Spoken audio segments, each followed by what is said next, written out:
안녕하세요. 오늘도 시청해주셔서 감사합니다. 오늘은 오랜만에 여러분들과 함께 나누고 싶은 영화를 가져왔습니다. 하나다바 미타이나 고요시다. 꽃다발 같은 사랑을 했다. 작년에 개봉한 영화로 꽤나 흥행했던 걸로 알고 있습니다.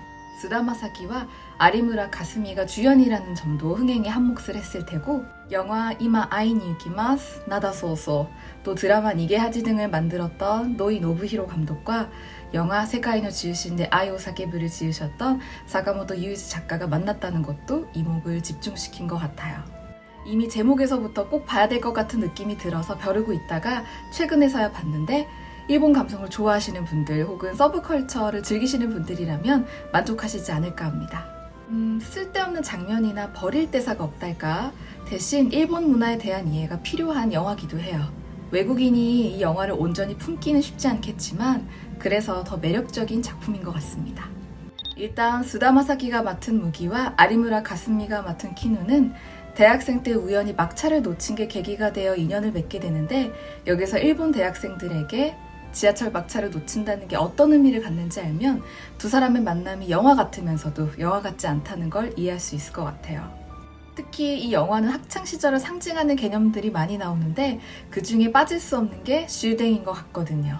일본은 택시 요금이 비싼 편이고 심야할증까지 붙으면 먼 거리가 아닌데도 몇만 원을 훌쩍 넘겨요. 교통비에 쓰긴 좀 아깝잖아요. 그래서 금전적으로 여유롭거나 급한 게 아닌 이상 시하츠, 첫 차가 올 때까지 근처 만화방에서 시간을 때운다든지 노래방을 간다든지 하는 그런 일이 종종 생깁니다. 결국 두 사람은 늦게까지 하는 술집에서 시간을 보내며 서로에 대해 알아가는데, 자기소개를 하는 장면에서 키누가 스키나 코토바와 가에다마 무료 데스라고 했더니 무기가 스키나 코토바와 마르노 요나 모노 데스라고 답을 해요.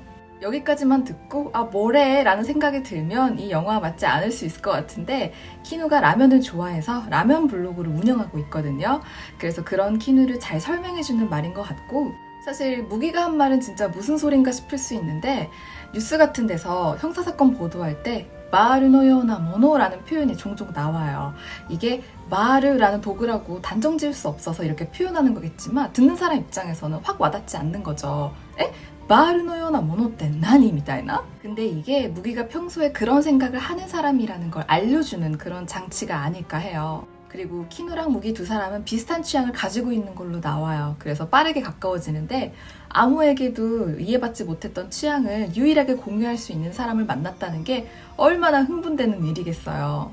그날 밤새 시간을 함께 보내면서 둘만의 세계가 펼쳐졌을 거 아니에요. 키누는 외박을 하고 다음날 아침에 집에 들어가는데 현관에서 출근 날에도 아빠랑 마주쳐요. 근데 아빠가 좀 놀린다고 오가야산 키누짱가 맞다 아사가에리다 막 이래요. 그래도 엄마도 튀어나와서 야 너 여태 뭐 어디 있었냐고 뭐 했냐 이렇게 잔소리를 하거든요. 키누는 막 짜증이 나는 거지. 그래서 대꾸도 안 하고 방에 가요. 그러면서 속마음 나레이션이 나오는데 모tta이나이 이마 하나시카케나이데 마다 우아가키 시나이데 마다 기노노 요르노 요인 나카니 이다인다요 라고 하고 커튼을 딱 치고는 침대에 누워요.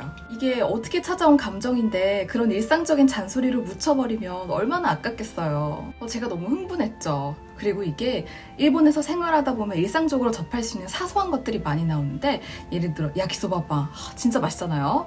그리고 오미소카에 대청소하고 도시골 소바 먹고, 그리고 미야자키 하야오 신카야마 것도 다시잖아요. 그리고 시부야 파르코, 스마스마 사이슈가이 등등 시대적인 배경까지 고려한 그런 개념들이 작품을 좀 더 현실적으로 해석하게 만들어주는 것 같아요.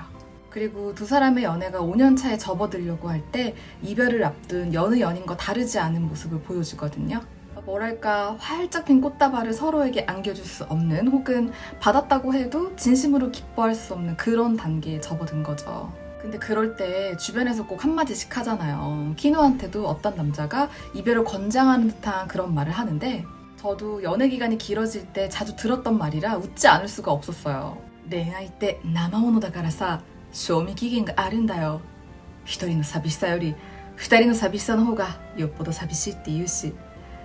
다 한 번씩 들어보셨죠? 게다가 이 말을 되게 각고츠게때 마치 진리인 양 내뱉는 역할에 오다기리조를 쓴 거는 신의 한 수였던 것 같아요. 학생에서 사회인이 되는 과정에서 겪는 내적 갈등이나 관계를 대하는 두 사람의 태도가 어떻게 다른지, 그런 걸 담백하게 그린 것 같아서 너무 좋았고, 무기랑 키누라는 이름도 좋았고, 그러니까 흐엇도 시대다 그런 젊은 시절의 우리들 모습을 담고 있는 것 같아서 공감 가니까 더 재밌기도 했고, 그 외에도 하고 싶은 말이 너무너무 많지만 여러분들 영화 감상에 방해될 수 있으니까 제가 이 말만 하고 끝낼게요. 둘이 예쁘게 연애를 하던 때였는데 무기가 사진에 있는 어떤 꽃을 보더니 이 꽃 눈에 자주 띄는데 꽃 이름이 뭐냐고 키누한테 물어봐요. 근데 키누가 그때 뭐라고 하냐면 女の子に花の名前を教わると男の子はその花を見るたびに一生その子のことを思い出しちゃうんだって라고 하면서 끝내 이름을 알려주지 않아요. 근데 잘 생각해보면 평생 누군가를 떠올린다는 건 더 이상 그 사람이 내 삶에 없단 뜻이기도 하잖아요. 아마 키누는 무기의 추억이 되고 싶지 않았던 게 아닐까 그런 생각이 들면서 이 장면을 보는데 왠지 아프더라고요. 근데 추억이 되고 싶진 않지만 그렇다고 일상이 되어버리는 것도 싫은 게 여자 마음이랄까? 그런 섬세한 감정마저도 과장되지 않게 그려낸 작품인 것 같습니다. 누구에게나 왔다 가는 젊은 날, 여러분들은 꽃다발 같은 사랑을 하셨나요? 아니면 하고 계신가요? 뭔가 영화 홍보를 하는 것 같은 멘트지만 그만큼 오랜만에 제 가슴을 뛰게 했답니다. 시간 나시면 여러분들도 한번 보시고 영화 감상 알려주세요. 그럼 오늘도 함께 해주셔서 정말 감사드리고, 자, 마다네!